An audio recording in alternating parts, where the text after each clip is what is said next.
My dear friends and my beloved brothers and sisters in Christ Jesus, praise the Lord, glory be to God. ఆది కాండము మొదటి అధ్యాయం మొదటి వచనం పరిశీలిద్దాం. ఆది యందు దేవుడు భూమి ఆకాశములను సృజించెను. ఆది యందు, ఇన్ ద బిగినింగ్. ఇది కాలానికి ఆరంభం. దేవుడు ఆరంభమయ్యాడు అనేది కాదు. కాలమే దేవుని చేత ప్రారంభించబడింది. అంటే దేవుడు కాలానికి అతీతుడు, ఇటర్నల్. దేవుడు, గాడ్. హెబ్రీలో ఎలోహిం అనే పదం బహువచన రూపం. ఇది దేవునిలోని తండ్రి, కుమారుడు, పరిశుద్ధాత్మ అనే త్రైక్య భావానికి సూచనగా ఉంది. సృజించెను, క్రియేటెడ్. బారా అంటే ఏమీ లేకుండా సృష్టించడం, క్రియేషన్ అవుట్ ఆఫ్ నథింగ్. మనిషి ఉన్నదాన్ని మార్చగలడు, కానీ దేవుడు లేనిదాన్ని ఉనికిలోకి తెస్తాడు. భూమి ఆకాశములు అంటే ఇది సర్వసృష్టి మొత్తానికి సంక్షిప్త రూపం. కనిపించేది, కనిపించనిది అన్నీ ఇందులోకి వస్తాయి.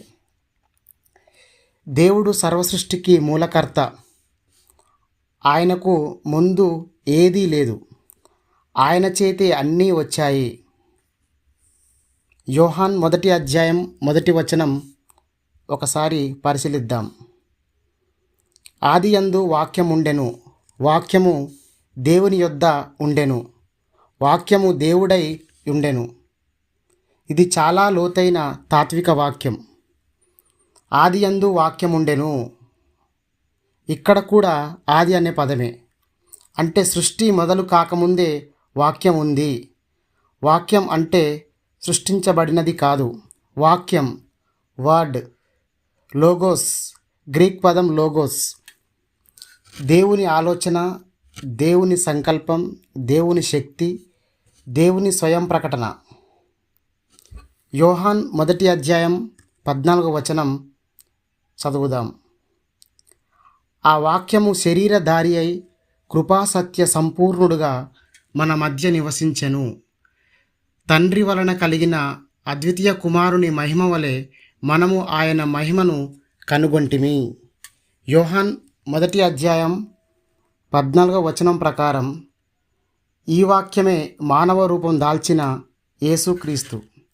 వాక్యము దేవుని వద్ద ఉండెను. తండ్రి దేవునికి మరియు వాక్యానికి మధ్య వ్యక్తిగత సంబంధం ఉంది. ఒకే దేవత్వంలో వేరు వ్యక్తిత్వాలు. వాక్యము దేవుడై ఉండెను. ఇది చాలా స్పష్టమైన ప్రకటన. వాక్యం దేవుడే.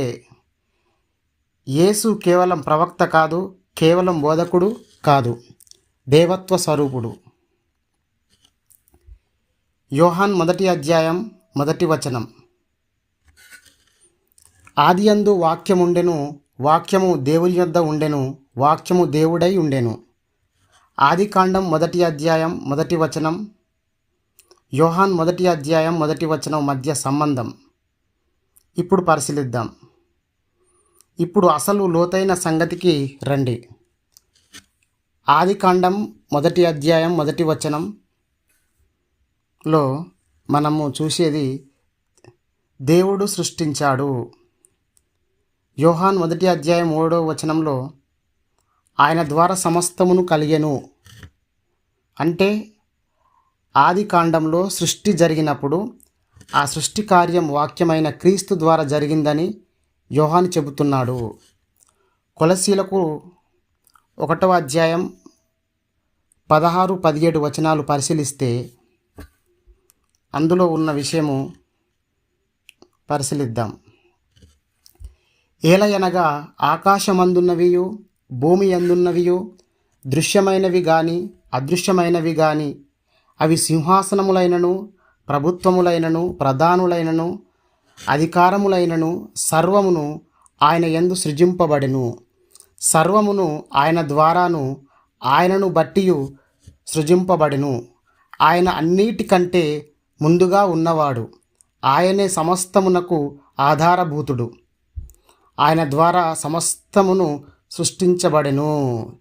తేలికగా అర్థం చేసుకోవాలంటే ఆదికాండం 1వ అధ్యాయం 1వ వచనం సృష్టి ప్రారంభం గురించి ఉంది. యోహాన్ 1వ అధ్యాయం 1వ వచనం సృష్టికర్త ఎవరో వెల్లడింపు ఉంది. దేవుడు సృష్టించాడు. ఈ సృష్టి వాక్యమైన యేసుక్రీస్తు ద్వారా జరిగింది. ఆధ్యాత్మిక సందేశం ఏమిటంటే నీ జీవితం యాదృచ్ఛికం కాదు. నిన్ను సృష్టించినవాడు, నన్ను నిన్ను రక్షించడానికి యేసుక్రీస్తు దేవుడై ఉండి మానవుడిగా శరీరధారణ చేశాడు. సృష్టికర్తే రక్షకుడైతే నీ జీవితమైన నా జీవితమైన ఆయన చేతుల్లోనే సురక్షితం.